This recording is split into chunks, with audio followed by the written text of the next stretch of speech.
Hey Ringo, you gonna want to do this episode of Double-O Wasteland with me?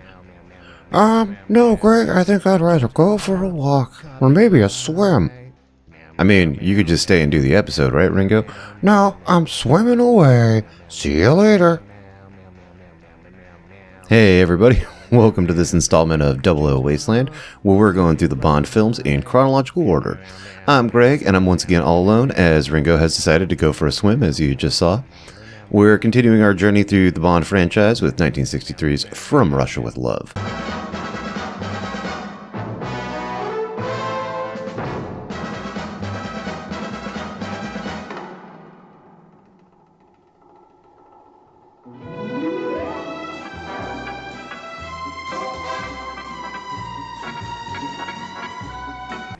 From Russia with Love is often cited as the best Bond movie of them all, and while that's a testament to this film, it's not great for a franchise that has continued 60 more years across 25 films. It won recognition as one of the best British films of the 20th century, with Total Film magazine in 2004 naming it the 9th greatest British film of all time. That's not just Bond films, all British cinema, this is number 9 according to them. Of course, that was almost 20 years ago, so who knows what's come out since then. JFK actually named From Russia with Love one of his top 10 favorite books, and this was the last film Kennedy saw at the White House, seeing it only 2 days before his assassination in Dallas. Before we jump into this movie, I do want to give a trigger warning for domestic abuse, inferences of revenge porn, the use of a racial slur against the Romani people, and a generally unflattering depiction of the Romani people. This movie stars Sean Connery, reprising his role as 007 James Bond himself. Come in, Univex. James Bond here. Over. Sean Connery got a $100,000 bonus, which is $1 million in today's money, for doing so. We also have Daniela Bianchi as Tatiana Romanova, this film's Bond girl. You look surprised. I thought you were expecting me. So you're Tatiana Romanova. My friends call me Tanya. Mine call me James Bond. Pedro Armendariz co-stars with Bond as Kerim Bey in his last film role ever. Welcome to Istanbul. His story is really tragic. Shortly after the conclusion of this movie, he was diagnosed with neck cancer and killed himself. It's really, really sad. We also have Robert Shaw, yep, Quint from Jaws is the bad guy here, as Grant, a convicted murderer who is Spectre's top agent.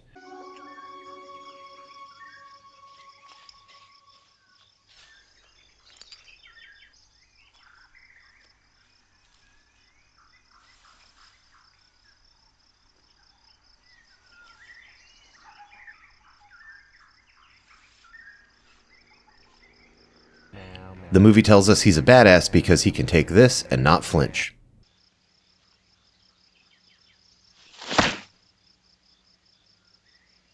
He seems fit enough. Also, look at how insanely white this guy is.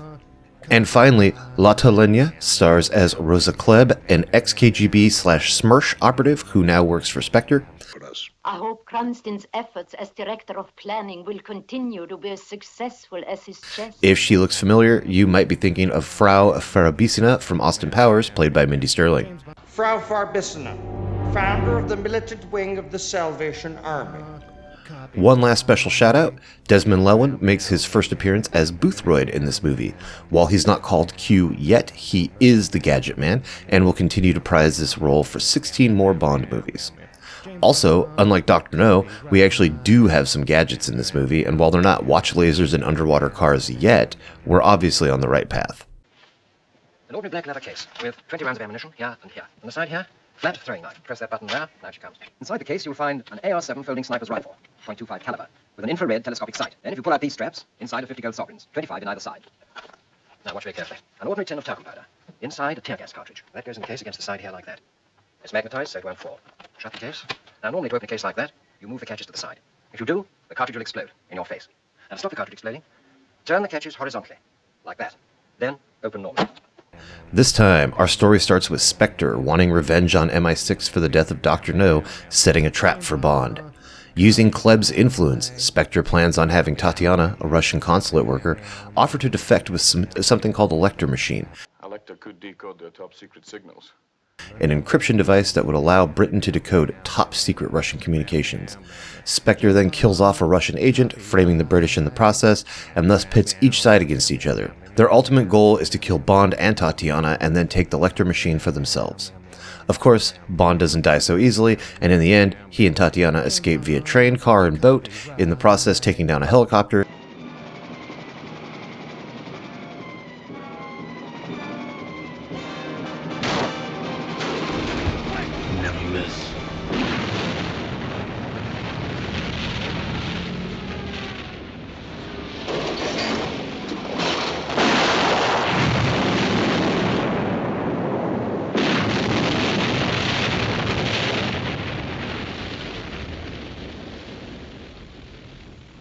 Several watercraft.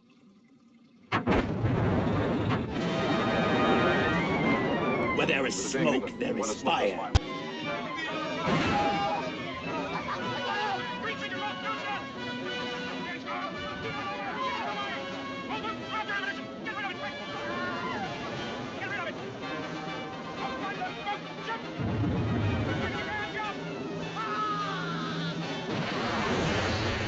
And of course, Grant.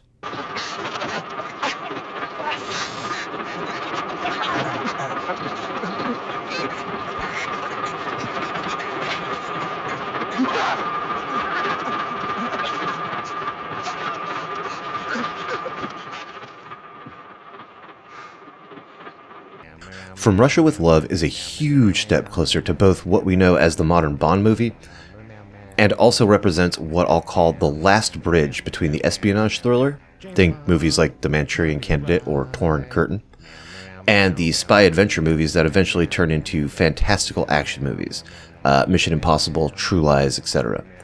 Up until the release of Casino Royale, the 2006 one, 007's adventures would get increasingly ridiculous in terms of both scope and stakes, but here in 1963 we get both worlds combined into one.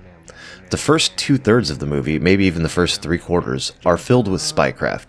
We see MI6 agents verifying identities by use of code words. Green Bay sent a car for you, sir. Oh, fine. Can I borrow a match?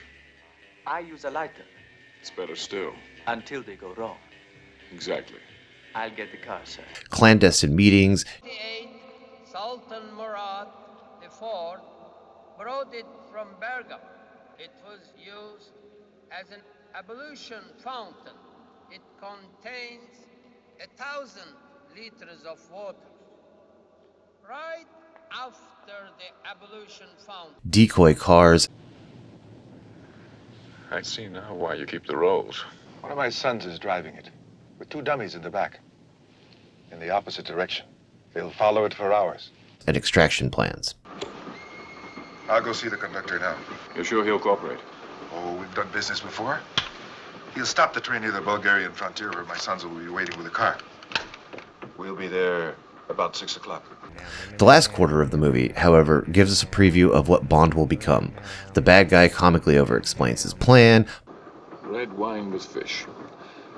Well, that should have told me something. You may know the right wines. The other one on your knees. Oh, I don't mind talking. I get a kick out of watching the great James Bond find out what a bloody fool he's been making of himself. We're pros, Mr. Bond. We sweated your recognition code out of one of your men in Tokyo before he died. We were keeping you alive until you could get us the Lecter. So you had me delivered on a plate. That's brilliant. Go on, I'm fascinated. Now that we've got it, you and the girl are expendable. Between here and Trieste. Bond beats him up, escapes from a train, steals a truck, blows up a helicopter, steals a boat, then blows up a bunch of other boats, all while keeping the girl by his side. Speaking of the girl, I feel like this is a good time to talk about the women in this movie. From Russia with Love is a much hornier movie than Dr. No, and that thirst is obvious when we look at how our Bond girl is treated. We meet Tatiana first when she's requested by Kleb to undertake a secret mission, and she is immediately asked if she'd had lovers before and if she would fuck James Bond. And then you have had the 3 lovers. What is the purpose of such an intimate question? You are not here to ask questions. You forget to whom you're speaking. I was in love. And if you are not in love? I suppose that would depend on the man. Sensible answer. This man, for instance. Of course, she said yes, because her other option was to die. From now on, you will do anything he says. And if I refuse? Then you will not leave this room alive. I will obey your orders. Good. We then see Em and James practically slobbering over a photo of her before James finally meets her in the flesh, pun intended. The whole thing's so fantastic, it just could be true. Besides, the Russians haven't been up to any tricks recently. Well, really, I'm not too busy at the moment, sir. She's filmed having sex with Bond because Spectre needs it as blackmail. Later, we hear her on a recording begging James for that good British dick. There are 24 symbols, 16 code keys. It is inserted in a slot, and the message comes out in a paper roll from another slot on the other side. The mechanism is... Oh, James, will you make love to me all the time in England? Day and night. However, James knows that she's working for the Russians, as Spectre has made the whole thing look like a Russian operation, and when Kerim Bey is killed during their escape, Bond slaps Tatiana in the face and demands information. I want the truth. James, you're hurting I'll me! do worse than that if you don't tell me. You're doing this under orders, I know. What are they? I don't know what you mean. Liar.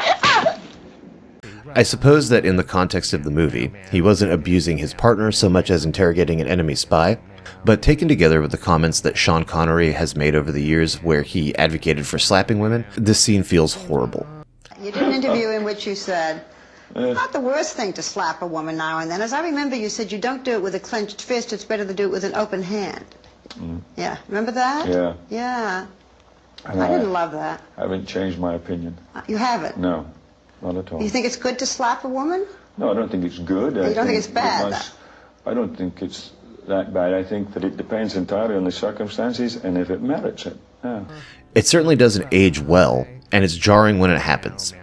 I know I complained that Honey Rider was barely in Dr. No, and her inclusion felt forced, but I would have much preferred that treatment for Tatiana in comparison to this. Pivoting away from our Bond girl, let's take a look at the other female characters in this movie. We of course have Moneypenny, who continues to lust after Bond. I've never been to Istanbul. You've never been to Istanbul? Where the moonlight on the Bosphorus is irresistible? Maybe I should get you to take me there someday. I've tried everything else. Darling Moneypenny, you know I never even look at another woman. Oh, really, James? Mm-hmm. Let me tell you the secret of the world. Miss Moneypenny, ask 007 to leave the photograph. Sylvia Trench, the rich woman from the first movie, reappears for one scene in order for us to be reminded early on that James fucks. Well, I've just been reviewing an old case. Oh, so I'm an old case now, am I? Shh, it's the office. Tell him I'm on my way, will you? He is not on his way. Sylvia, behave. We'll do this again some other time soon. Do what? Last time you said that, you went off to Jamaica. I haven't seen you for 6 months. I'll be there in an hour. I'll tell him. Hey, your old case sounds interesting, James. Make that an hour and a half. And as a quick aside, various Bond websites list her as a recurring love interest, but this is her last film appearance. While technically 2 appearances can be called recurring, I think we're really stretching the definition here. Later on, about mid-movie, James and Kerim hide in a Romani camp, and the movie makes sure to give us a full belly dancing show.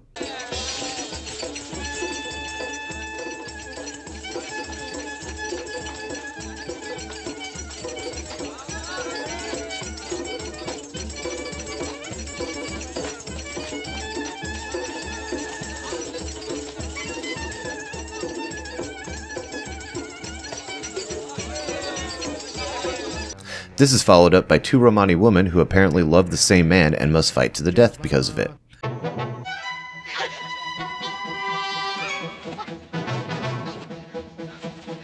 Nothing can stop them!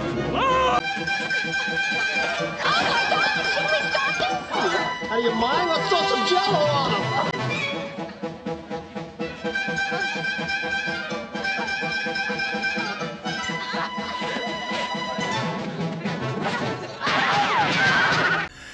After the camp is attacked, the women feel indebted to Bond, and then he plows both of them.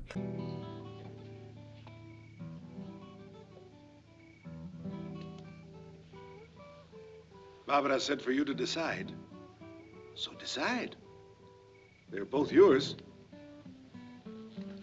This might take some time. Then it's back to thirsting for more Tatiana. We don't even know if she's telling the truth. Well, I intend to find out. Where? In the hotel? No, she won't go there again. Says it's too dangerous. The old game. Give a wolf a taste, then keep him hungry. My friend, she's got you dangling. That doesn't matter. All I want is that Lecter. All? Are you sure that's all you want? Well. Now, you might be wondering, Greg, come on. There's no way they just threw a random belly dancer and then James having a threesome into a movie without a purpose. It had to be worked into the plot somehow, right? So, did the Romani save James Bond later on? No. Not even a little. The reason that Karam and Bond were at the Romani encampment was to dodge potential Russian assassins. A gunfight breaks out when Spectre attacks, which James helps the Romani fend off, but we never see this encampment again, nor did the Romani later play a role in the story. This entire thing was just simply British fetishism being satisfied, and if you're looking for more of that, just wait till Bond goes to Japan. Welcome.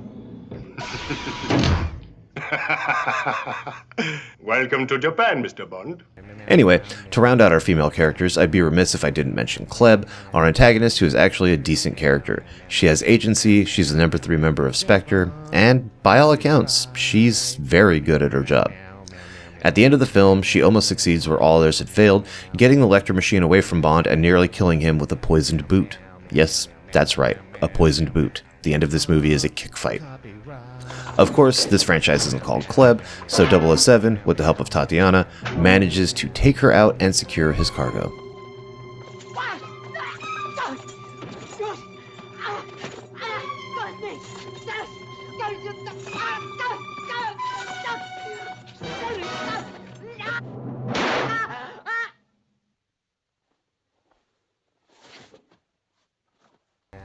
Transitioning back to looking at the film as a whole, it's hard not to notice that this is simply a better movie than Dr. No. Despite being a full 20 minutes longer, it feels better paced. We still get shots of 007 just looking around for bugs and cameras.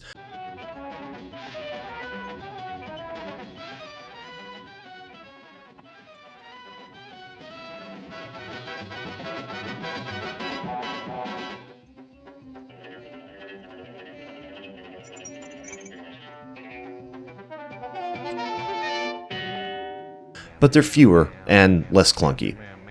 The film also has a more complicated story, with there being 3 factions at play and Bond navigating all of them, giving the writers and producers plenty to work with.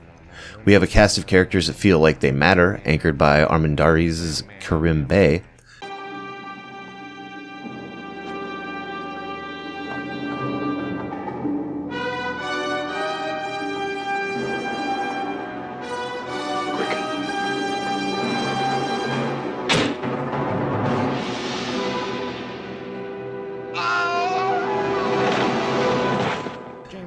Giving this movie a bigger espionage vibe than Dr. No. We have a plot that's much more approachable to a dum-dum like myself anyway. Dr. No was shooting microwaves at the space program for reasons that basically amounted to vanity and or blackmail, whereas here we have the classic Soviet versus non-Soviet story that feels incredibly familiar to fans of the genre. The goals are concrete as well. Bond either escapes with the machine or doesn't. Contrast this to the first movie, where we're meant to root for Bond to save NASA, despite NASA and the CIA barely having a presence in the film, and you can see why the story feels better. We also meet our actual villains very early on, and the plot is afoot before we even see Bond. Come in, Kronstein. Sit down, number 3, while we listen to what number 5 has devised for us. I hope Cranston's efforts as director of planning will continue to be as successful as his chess. And I'm not alone in thinking that this is a better movie than Dr. No. Dr. No suggested that audiences would be interested in Bond stories, and From Russia with Love proved it. As I mentioned in the first video, Dr. No cost $1 million to make, and for the follow-up, United Artists decided to double the budget, giving the crew $2 million to work with. Their investment paid dividends, with From Russia with Love making $78 million at the box office. This is a 34,000% return, a number that's practically unheard of in modern cinema. For comparison, Avengers Endgame provided a 799% return on investment, and only crazy breakout indie movies like The Blair Witch Project will ever hit higher numbers than From Russia with Love. For reference, Blair Witch had a 33,000% profit margin, but that was an incredibly rare circumstance. All of that is to say, audiences in the Western world said Double-O yeah to Bond at the box office. Yo, that joke sucked dick. One thing I want to mention before I wrap up is the sound editing in this movie is absolutely atrocious, specifically when it comes to explosions. Now, I don't know how this played in cinema in the 60s because I'm not that old, and also I have no way of replicating that. I watched this movie on Amazon Prime, and then I watched this movie on my own DVD copy. Every explosion in this movie is set to the max gain, level-breaking volume level, and it's terrible. I'm going to drop a scene here, but I want everyone to know that I didn't edit the volume in this clip in any way other than to bring it in line with the rest of the video. And also, headphone users, you might want to turn it down a little bit. The dialogue here does not matter.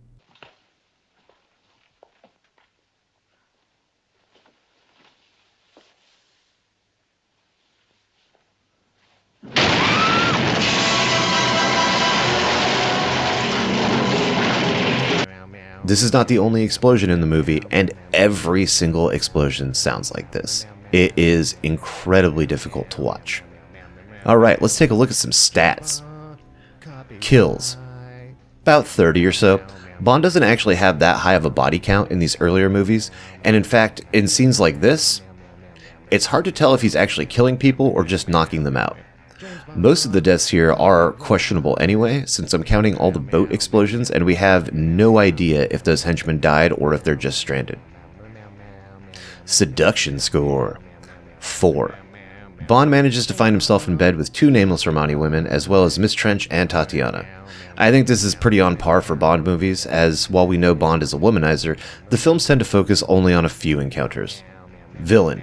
There's 3 main villains and an arch nemesis in this movie, and all but Blofeld, we don't learn his name in this film, he's actually credited as ? Which, nice touch, filmmakers, are dead by the end. Theme song. Yes, we get a theme song in this movie, although it's not in the beginning as it will be for most of the other movies, but instead it plays as the credits roll.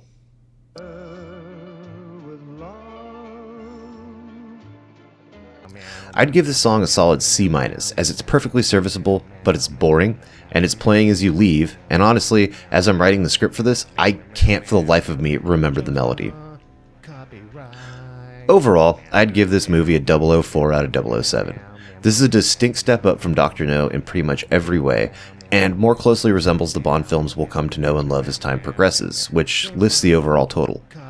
However, it's still very much in early 60s movies, with all the filming issues and social attitudes that movies from that time contain. To truly love this film, I think you'd have to be either a huge Bond fan or a 60s film aficionado, and be okay with some content that's completely unacceptable by today's standards. Unlike Dr. No, however, I would overall recommend this movie. I doubt it'll become anyone's favorite, but it's a solid piece of cinema that sets up several future Bond encounters and gives definition to the rest of Connery's run as Bond. Thank you for checking out this episode of Double-O Wasteland. I'm Greg, usually with me is Ringo, but he is swimming away as far as I know. You can find us on all of the various social medias. If you can think of a social media platform, we have an account there. It's Streaming Wasteland, and if it's TikTok, it's Streaming Wasteland without the vowels. You can reach us at streamingwasteland@gmail.com. Please don't forget to like, subscribe, leave a comment, tell me what your favorite Bond movie is, and we will catch you in the next video. We're Double-O out of here.